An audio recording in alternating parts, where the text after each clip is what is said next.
This is everything you need to know about finding accommodation in New Zealand. In this video, I'm going to give you a complete guide and answer the most frequently asked questions in relation to finding accommodation in New Zealand, such as, where can I find places to rent? How much is it going to cost me? Do I need a contract? Do I have to pay a deposit? How should I contact landlords? Can I find accommodation before I arrive to New Zealand? My name is Maddie and I'm your Kiwi best friend, here to help you with all things New Zealand from a New Zealander. If you are new to New Zealand or you're planning on coming to New Zealand, then you're going to need a place to stay when you arrive. And more than likely, you're going to want to rent. If you want to buy, this isn't the video for you. The rental market in New Zealand can seem super scary. The prices, especially here in Auckland, can seem even scarier, but I'm here to help you and I'm going to get you properly prepared to start your search for rental places here in New Zealand. Before we get into it, please subscribe. I'm so happy to have you here and thank you so much for watching this video. I would love if you can stick around and press the subscribe button, and also if you want to follow me on Instagram, I'll leave my handle here as well. So let's get started with the basics. What kind of accommodation can you rent here in New Zealand? There are three main types that I'm going to talk about in this video. Firstly, a house. Second, an apartment. And thirdly, a shared flat. There are, of course, many other types of accommodation arrangements you can find, but these are the most common, so I'm going to stick with these ones for this video. What kind of accommodation you're looking for obviously depends on many things, including your budget, if you're coming alone, if you're coming with your partner or family. But generally speaking, a house is going to be the most expensive, then an apartment, then a room in a shared flat. So what kind of prices are we looking at here? I'm going to give you some average prices for the three biggest cities in New Zealand: Auckland, Wellington and Christchurch, just to give you a fair idea about what you could be paying when you arrive, or when you find a flat here, or when you find somewhere to rent here in New Zealand. All prices are in New Zealand dollars, and here in New Zealand you pay rent every week, so the prices will be this amount per week. So for a house in Auckland, a whole house, you would be expecting to pay between $650 and $700 per week. In Wellington, it's going to be between $600 and $650 per week. And in Christchurch, you're looking at between $550 to $600 per week. Apartments for one person in Auckland are going to be $450 to $650 per week. Wellington, $450 to $550 per week. And Christchurch, $350 to $400 per week.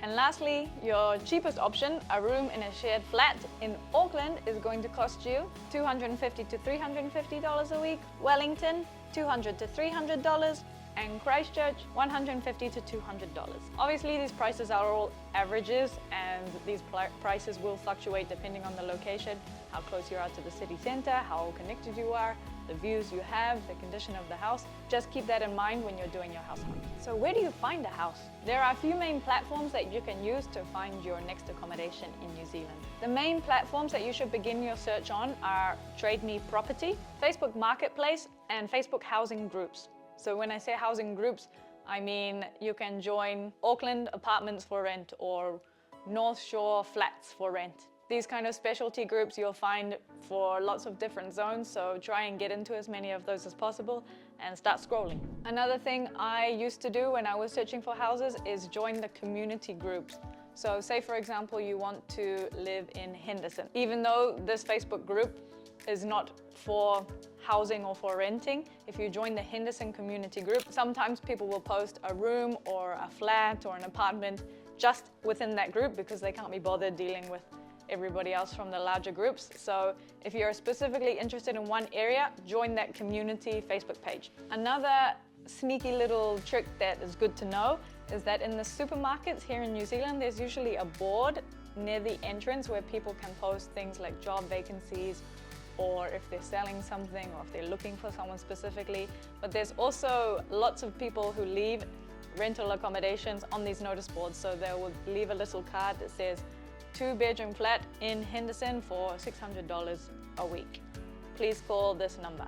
So if you're going to the supermarket, getting your groceries, on the way out, just have a look at the board, take a picture of the card, or the opposite, you could also leave a card, say that you're interested in renting a place in the area where the supermarket is, and then maybe someone will get in touch with you. You can also find accommodation through real estate companies, and sometimes real estate companies will post accommodation on the Trade Me and on Facebook. I don't know too much about these specifically, and also with these sometimes there comes extra costs or extra contracts. so we won't go into that in this video. So you found a place that looks really nice, it seems like it's a good place for you, but what things do you need to consider? What's good to know about renting accommodation here in New Zealand? Firstly, in New Zealand there's something called Healthy Home Compliance, which basically ensures that if you are going to rent a place here in New Zealand, that the home is safe and secure for you to rent. This Healthy Home Compliance is kind of a checklist for the landlords that they need to make sure they have things like proper heating, that there's no water damage, that there's sufficient light in the apartment or in the flat. And the landlord needs to be able to check all these boxes before they're able to rent the place to you. So this is something you can also ask for if you're in communication with a landlord. Another thing that is so important to look at when you're looking at rental accommodations here in New Zealand is how connected is the house, or how connected is the apartment or the shared flat to the bus routes. The public transport here in New Zealand, awful. It's really, really hard to get around if you don't have a car. So, especially if you're new to New Zealand, you're obviously not going to have a car immediately. Something you need to look out for is, where are the bus stops? How are you going to move from A to B? Because New Zealand is super spread out, so it's not like you can just walk to the supermarket or just walk to the shops to buy something. The distances between places are quite far, so you're either going to need to be right in the city center to be able to reach everything, or be close to a bus stop or have a car. So one thing I would recommend doing is, when you find somewhere you like, put it into Google Maps, check how far it is to go to the local supermarket, or check how far it is to go to the workplace if you already know where you're working, or you already have somewhere you know you need to be. And this is something that I would really make sure that you prioritize when you're finding a place here, because it can make a big difference to your quality of life and how you're feeling and how comfortable you are when you arrive here in New Zealand. Another thing to consider is utilities. Sometimes they are included in the rent and other times they're not. So this is something you need to be really particular about when you're reading these job listings. Sometimes it will just say place for rent, $250 plus bills. So bills is your gas, your electricity, your water, your power. These things should all be covered under bills, but also you should definitely specify that with the landlord when you're having these communications. Another word us New Zealanders use when talking about rent is a bond. So normally in other countries the word would be deposit, and it's very common here in New Zealand to have to pay a bond of about 1 or 2 months, depending on the place that you're looking for, of rent. And this bond will cover any damages or anything that you maybe break while you're staying in this rental place. And this is a big reason why I would definitely recommend that you have a contract. Having a contract with your landlord basically keeps you safe and covered from all the things that could possibly go wrong or could possibly happen while you're staying at the place. And some people would prefer, or some landlords would prefer, to just have a word of mouth or a spoken contract. But especially if you're new to the country and you're looking at staying in a place where you don't know the people, definitely get a contract, have everything laid out on paper, take photos of the place, videos of everything that you see when you arrive. Just make sure you've got yourself covered on all of those aspects. It's something that I would always do when I was living overseas, and something that I would definitely say you can't not do it when you come here to New Zealand. If the landlord doesn't offer you a contract, then this is something you need to arrange yourself. There is a free contract template that's provided by the government that you can use. Basically, you download it, you fill in just the details that you need, and everything's there for you. It's very basic, very easy to do, so you have no excuses. Another thing to look out for is the place furnished. It's likely that if you're moving from overseas, you're not going to have much or any furniture to bring with you, and most places here in New Zealand will be unfurnished unless you're joining a shared flat, and then they already have everything obviously in the kitchen. They have the dining room and the living room furniture, and you just need to provide the things for your room. But this is definitely something you'll need to take into account with your budget, because appliances, buying a bed, buying the curtains, those are all things you're going to have to account for yourself. Parking. Is there a car park available for you? Especially in the city center, you're going to have problems finding a park if there is not one allocated specifically for you. In the suburbs, usually there's no problem, but also in the new apartment buildings that have been built, especially around Auckland, sometimes there is no off-street parking. Obviously, this is only applicable if you have a car, but it's definitely something you should look into if you have a car, because it's going to make a difference with regard to the convenience of how you're getting to and from this place. Found one you like? How are you going to message the landlord? Us Kiwis are usually, generally, very friendly and very chatty, and we want to know about you. We want to know about who the person is that's going to live in our property or who is going to be our new flatmate.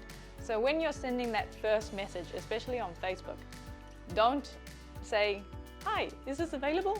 Because you're gonna look like a time waster, and that first message is basically your first impression. So you want to give as much information about yourself as possible and show them that you're friendly and you're serious and you really want to look at a place. Instead, say something like, "Good morning, my name is Maddie. I am 27 years old. At the moment, I work in this field. I work from home 2 days a week, but I mostly work from the office. And on the weekends, I play football with my friends." These things all show your personality a little bit, but also give the landlord an idea about you and about how your schedule is going to be.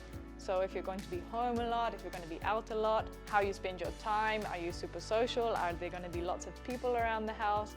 These things help cut the nonsense a bit and make sure that you find an apartment or flat or house that's good for you, and the landlord also finds a good match. Obviously, you're not going to tell them that you're going out partying every night and you're coming home late, or that you're going to have lots of people around.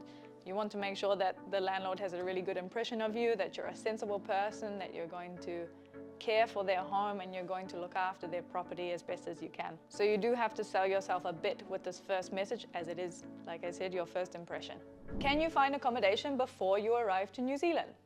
Technically, yes, but I would not recommend it. It's an easy way to get yourself in a sticky situation and an easy way to get scammed. I have personal experience about this. Before I moved to the Netherlands, I found a place that asked me for a deposit before I had seen the place, before I had any photos. Obviously, I didn't go ahead with paying that deposit, but those kind of scams appear a lot when you're not in the country and you have no way of physically seeing the place. So what I would recommend is have something short-term sorted for when you arrive, like an Airbnb or a hostel if that's more in your budget.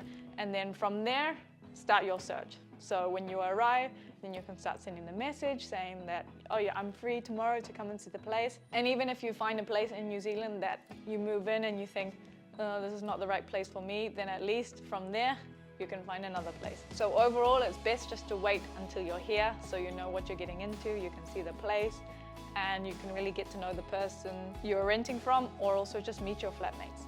But of course, golden rule, you know this, I know this, you never pay anything until you've seen the place and until you have a contract, something in paper, okay? And that is all the information I have for you today. Let me know in the comments if there's something that I've missed, something that you'd like to know. Thank you so much for listening, and I hope this helps your journey of finding something to rent here in New Zealand. Once again, don't forget to subscribe if you liked the video, and until next time, see ya!